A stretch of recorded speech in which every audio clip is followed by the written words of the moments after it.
Hello, I'm Harley Schlanger. Welcome to our weekly dialogue with Helga Zepp LaRouche, the founder and chairman of the Schiller Institute.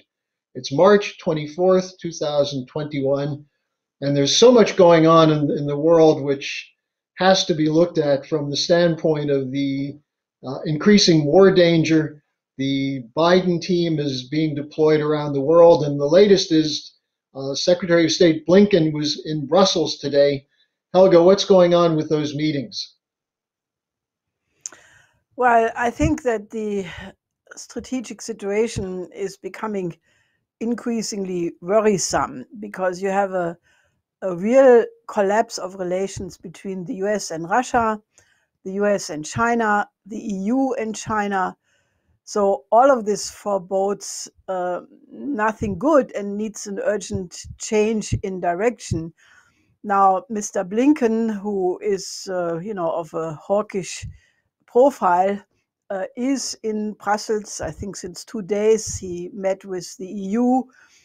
He's trying to revive the EU-US-China dialogue, so-called, which was initiated by Pompeo, but basically never really got active. And Blinken obviously is trying to, increase the alliance or, rebuild the alliance of the quote democracies against the authoritarian states, Russia and China. And this is all based naturally on the fact that there is this effort to have global NATO. Blinken also met with General Secretary of NATO Stoltenberg, and the issue there is this paper NATO 2030, which goes in the direction of a global NATO. And naturally, there will be an address by President Biden to the EU Council tomorrow.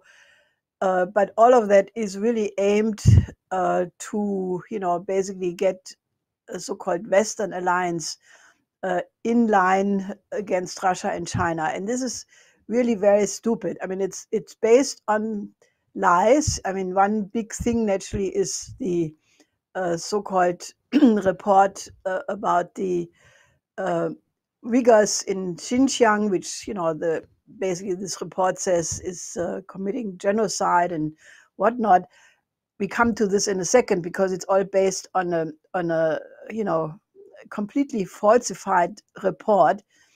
Now this has led to sanctions. The EU, for the first time since a very long time, if ever, declared sanctions against China. Then China reacted very sternly, immediately making sanctions against 10 individuals of the EU and institutions. And, so, I mean, if you look at this dynamic, it's really completely on a war footing. So I think this is really bad, and we have to see how it plays out, because Blinken is also, he met briefly with Foreign Minister Maher, German Foreign Minister Maher, and he bluntly said that he is insisting that Germany and other European countries should stop the final construction, or the construction of the final parts of the Nord Stream 2 natural gas pipeline from Russia. Now we have to see if that pressure applies, basically if it leads to mass submitting or not. But if you look at this whole dynamic, it is really extremely bad. And I think we have to make an urgent intervention to change it. Well, the line you keep hearing from the Blinken and from the West is we have shared democratic values and we're upholding the rules-based order. But canceling contracts, I mean, how is that part of a rules-based order? In the meantime, on the worsening of relations with Russia, you had Biden's comments about Putin last week, and then the Russian ambassador was called back to Moscow. This should be sending some very serious signals about going into a very dangerous moment. Well, I mean, for an American president to call the president of Russia a killer, when both of these nations have, I think respectively 5,800 and over 6,000 nuclear warheads, I mean, this is really playing with fire. I think President Biden was trapped. I think the question by Stepanopoulos was a trick question. I mean, one of these questions where you basically make a suggestion and then the other person says more or less yes. But this is terrible. It shows you where journalism has come to, that they are not honest journalists anymore, but they are really intelligence operatives trying to, pursue a Cold War strategy. And, I mean, as I said, if the Russian ambassador is called back to Moscow and Foreign Minister Lavrov said that there is at this point no relationship anymore between Moscow and the EU as a result of the phony Navalny operation, which is a British intelligence operation. Then naturally the sanctions are regarded as a way of warfare. I think we are really looking at the beginning, potentially the beginning of what could become a Cold War with different characteristics than the Cold War with the Soviet Union, but nevertheless not less dangerous. And with the present situation, this could quickly escalate into something more than a Cold War.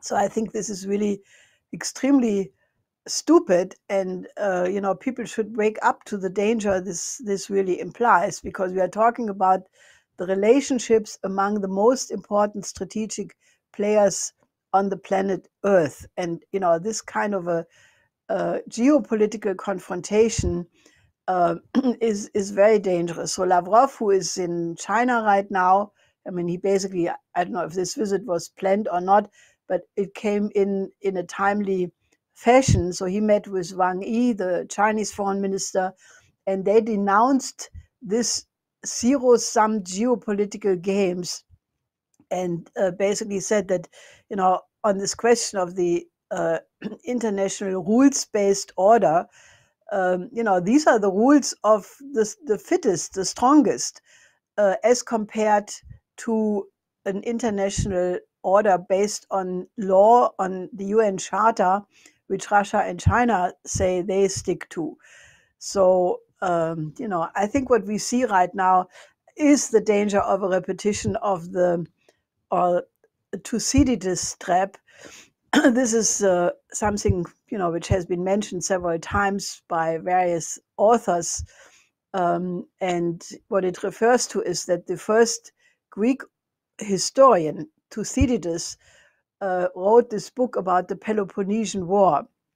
And in that book, he describes how the rise of Athens was, leading eventually to the war between Sparta and Athens.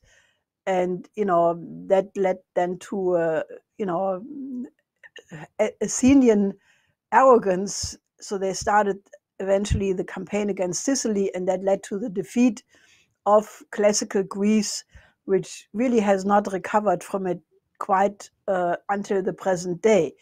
Now, I think, if there would be such a Thucydides grab that the rise of China is causing the United States, and, by potential complicity and implication also the EU, to try to contain that, including a military component.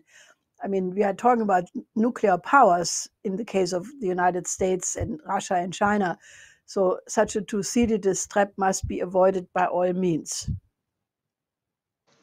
Now, you had mentioned the Uyghur question. I would like to know what you think about the foreign minister of Germany, Maher, calling in the Chinese ambassador. I assume this is related to the sanctions and the counter sanctions, again, as part of this escalation. Well, I mean, Mr. Maher has not proven to be a skilled diplomat. And this is one other real stupidity, because, I mean, if you look at the world economy, it would not function without China. China has become, the locomotive of the world economy, and Germany, whose economy is in a terrible crisis as a result of the lockdowns and, the COVID more than a year And if he is now risking the economic relationship with China, this is just completely against the interest of Germany, and it is submitting to the geopolitical pressure coming from the Biden administration, and naturally the Greens are on the same line, and that should give people to think that the Green Party is exactly on the same line like Mr. Blinken. But the key question I want to emphasize is that the whole thing is based on lies. There is a very useful article in the blog called The Gray Zone. They do sometimes very useful investigative journalism. And they looked at this report, the whole story about the Uyghurs, which is now everywhere. It's, the basis of the EU policy and of the US comes from something called the New Lines Institute for Strategy and Policy and the Paul Wallenberg Center for Human Rights. And they have produced the so-called landmark report. The principal author is a guy called Jonah Diamond. And the expertise is drawn all from a person called Adrian Zenz, who is a extreme right-wing, evangelical right-winger ideologue. And, this all is financed by the Fairfax University of America, which was shut down already in 2019 because it turned out that their teachers were not qualified and there was plagiarism everywhere. So this is a completely dubious affair, and it completely contradicts what many other people are saying. We can come to that in a second because we had some of these experts at our recent conference of the Schiller Institute. So the whole basis for this escalation, it's like the Navalny case. Navalny, as I said, is a British intelligence operation. We had the meeting of Navalny's campaign manager a couple of years ago with the British embassy in Moscow, begging for money to organize street riots. And in the same way, this outfit, this New Lines Institute, it has such support from the Interparliamentary Alliance on China, ex-State Department officials. So it really looks like an intelligence operation totally.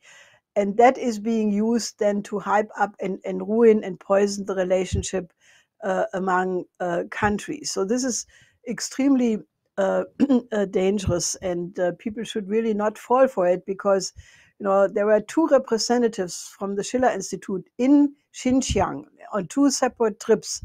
These were trips which had many diplomats and journalists and so forth.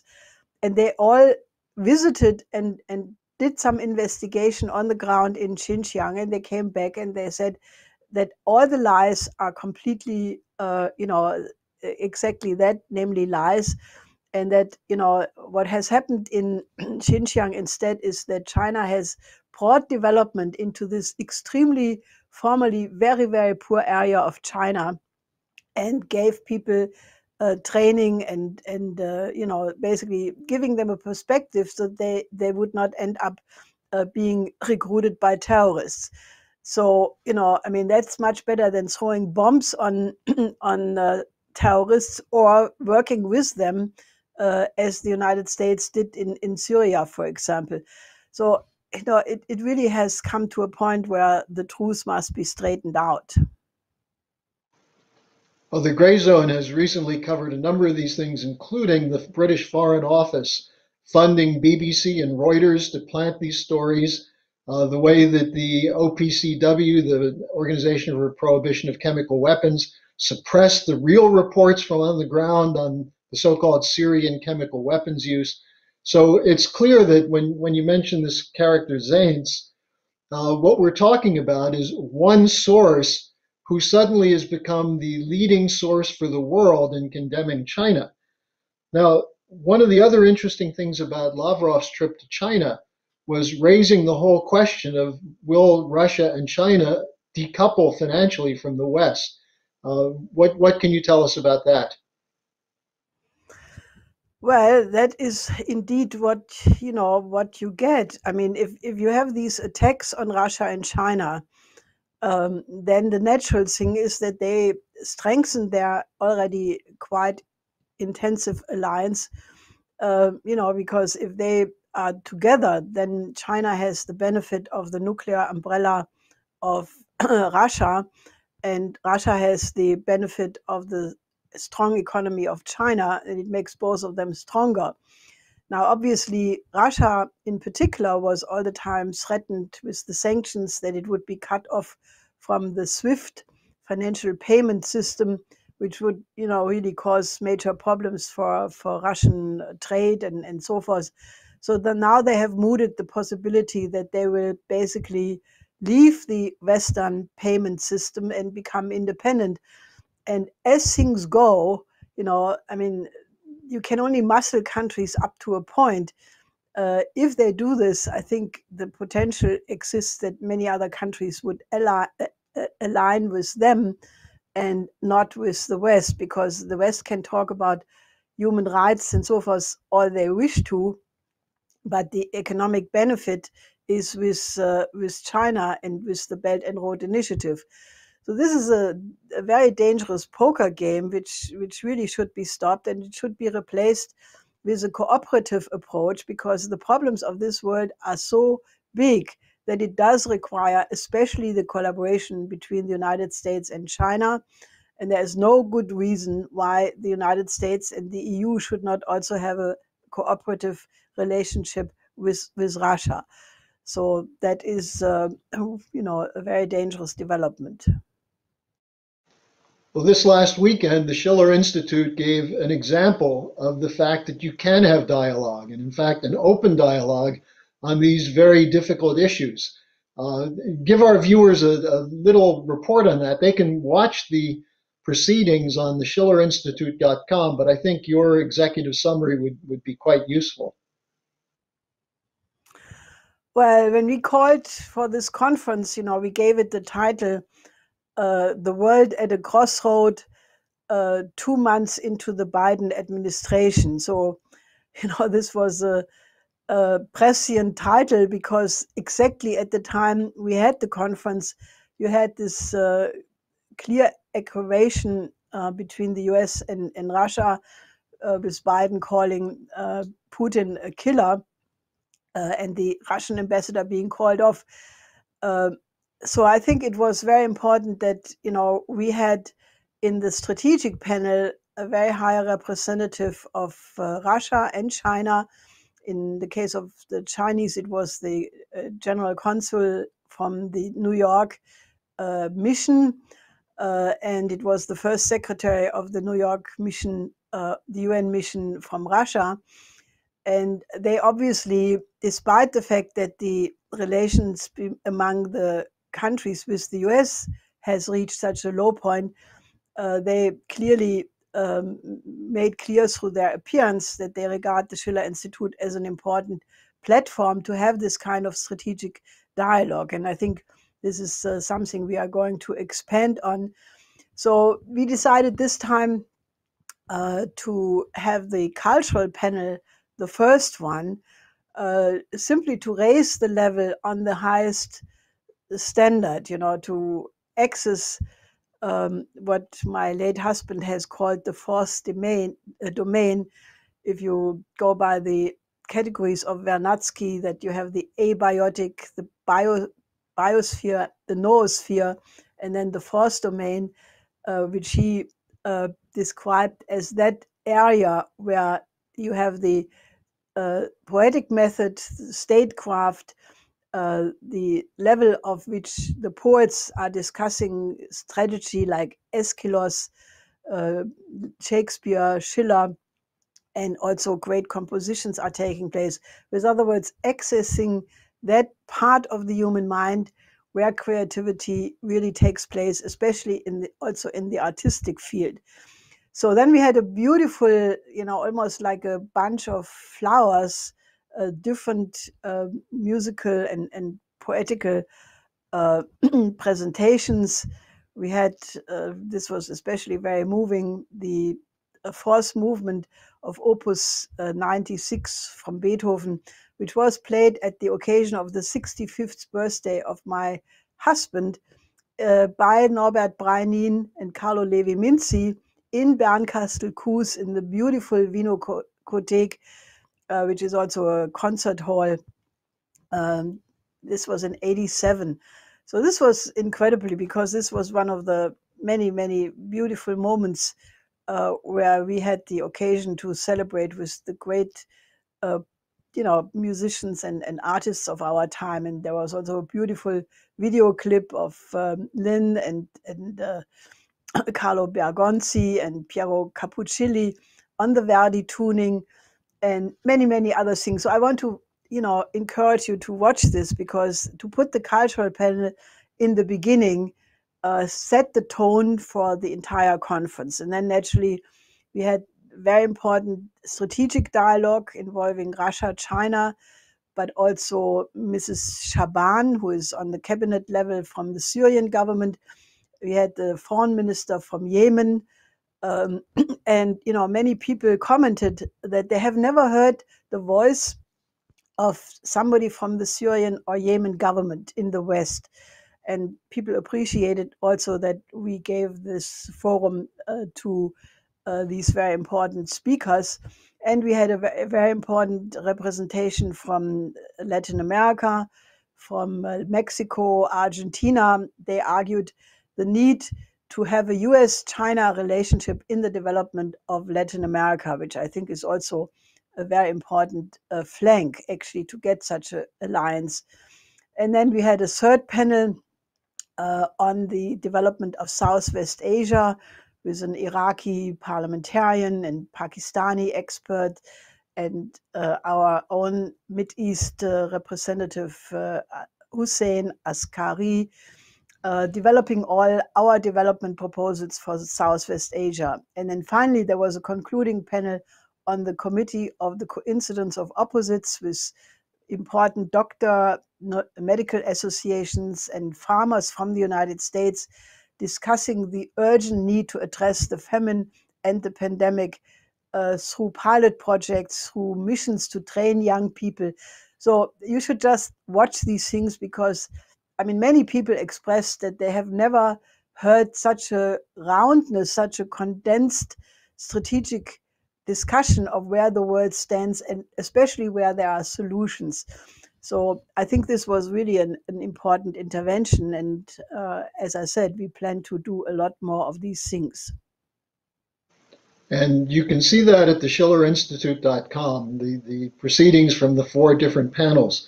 Now, Helga, we have a little bit of time left. I want to take up a couple questions. First, the idea of vaccine diplomacy, vaccine inequality, the derision of the Russian-Chinese offer of their vaccines, and at the same time, the fact that there are whole parts of the world that have no access to vaccines. What can you say about that? Yeah, it's really a shame, there was a report put out that the rich countries, who represent 16% of the world population, have hoarded more than half of all the vaccines. In the case of the United States, more than they can use. They have 50 million doses of one vaccine, which they don't have the okay yet from the medical authorities. So they're hoarding it. Other countries have nothing. So Dr. Tedros from the World Health Organization made the absolutely important point that this is stupid, because epidemiologically it does not make sense.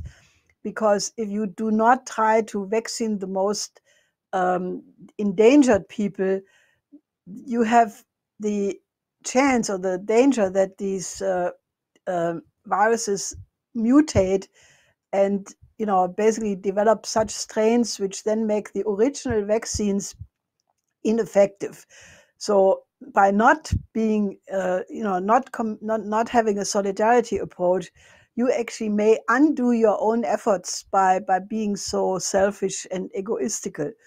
So I just want to contrast that for the many people who all the time say about, things about China they don't know from first hand, that China, on the other side, does have the idea of a World Health Program. As a matter of fact, Xi Jinping said this already many years ago, but they are now acting on that basis by providing vaccines to, I think, more than 50 developing countries already, and regard this as a health community for the common aims of mankind.